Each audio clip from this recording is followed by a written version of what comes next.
प्रिय साथियों, नमस्कार। आइए जानते हैं कि कुंडली में संतानहीन योग कैसे बनता है। देखिए, बहुत से ऐसे लोगों को देखा होगा आप लोगों ने जिनकी संतान नहीं होती। वो संतान सुख से वंचित लोग होते हैं। तो आखिर ये किस किस को और क्यों होता है, ये कुंडली में आज हम आप लोगों को बताएंगे कि कुछ योग होने के कारण ऐसा देखा गया है।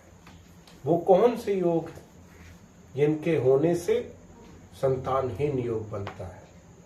आइए हम आपको 3 ऐसे सूत्र बताएंगे, यदि वो कुंडली में घटित होते हैं तो संतानहीन योग बनता है, तथा जिस किसी कुंडली में संतानहीन योग बन रहा है तो उसके उपाय क्या होंगे, साथ ही साथ ये भी जानेंगे।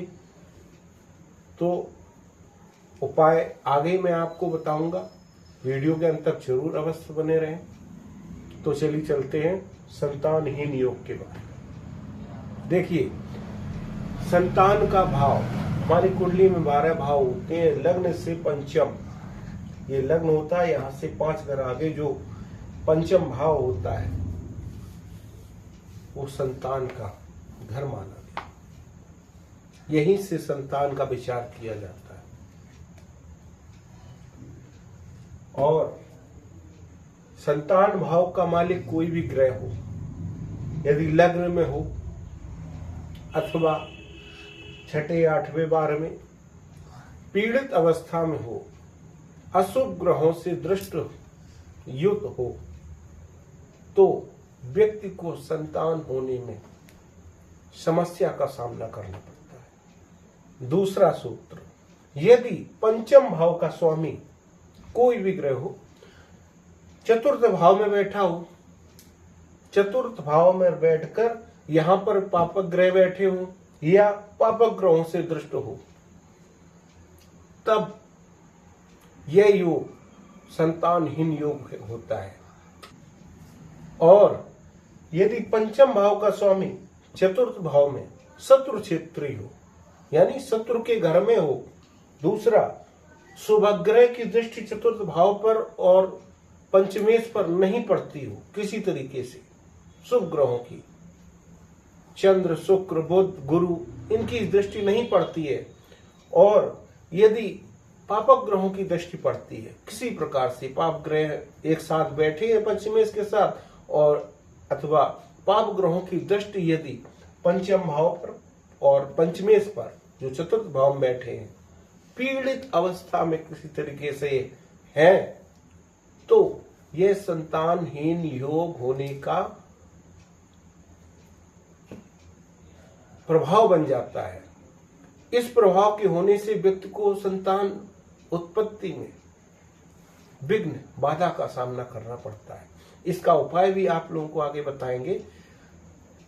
तो ये होता है तीसरा सूत्र। तीसरा सूत्र ये कहता है, यदि पंचम भाव का स्वामी कोई भी ग्रह हो, यहां पर आपकी 1 से लेके 12 तक कोई भी राशि बनी हो, और पंचम भाव का स्वामी जो भी ग्रह है वो 6वें में यदि बैठा है और 6वें में बैठ के कमजोर हो गया, 6वें में बैठा है, दूसरा शत्रु क्षेत्री है, शत्रु के घर में बैठा है, पाप ग्रहों के साथ बैठा है, या पाप ग्रहों की दृष्टि पड़ती है 6वें भाव पर, पंचमेश पर, तो यह योग संतानहीन योग को प्रदर्शित करता है। यदि किसी तरीके से कोई भी व्यक्ति संतान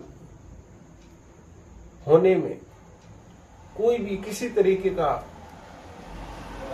इस समस्या आ रही है, समस्या से ग्रसित है व्यक्ति, तो उसको क्या उपाय करना चाहिए, नोट कीजिए, उपाय जरूर करें।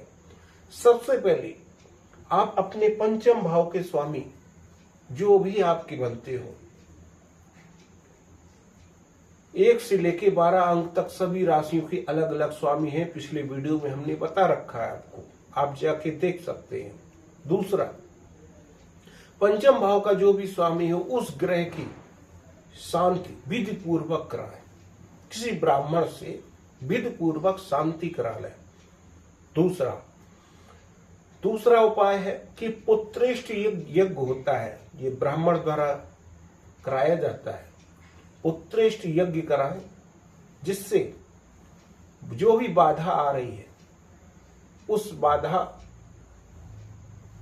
से आपको राहत मिले। तीसरा उपाय यह है, सतचंडी महायज्ञ होता है जो पुत्र प्राप्ति के लिए अमोघ वरदान माना जा रहा है। सतचंडी महायज्ञ करा, यदि यह उपाय आप लोग करते हैं तो 100% आपको सफलता अवश्य मिलेगी। तो दोस्तों, इस वीडियो को यदि अच्छा लगा है, हमारी जो भी बात आपको अच्छी लगी है, तो इस वीडियो को शेयर जरूर करें, ताकि जिस किसी कुंडली में ये सब योग बनते हैं वो भी इनको जान सके, पहचान सके और उसका उपाय करके लाभ उठा सके।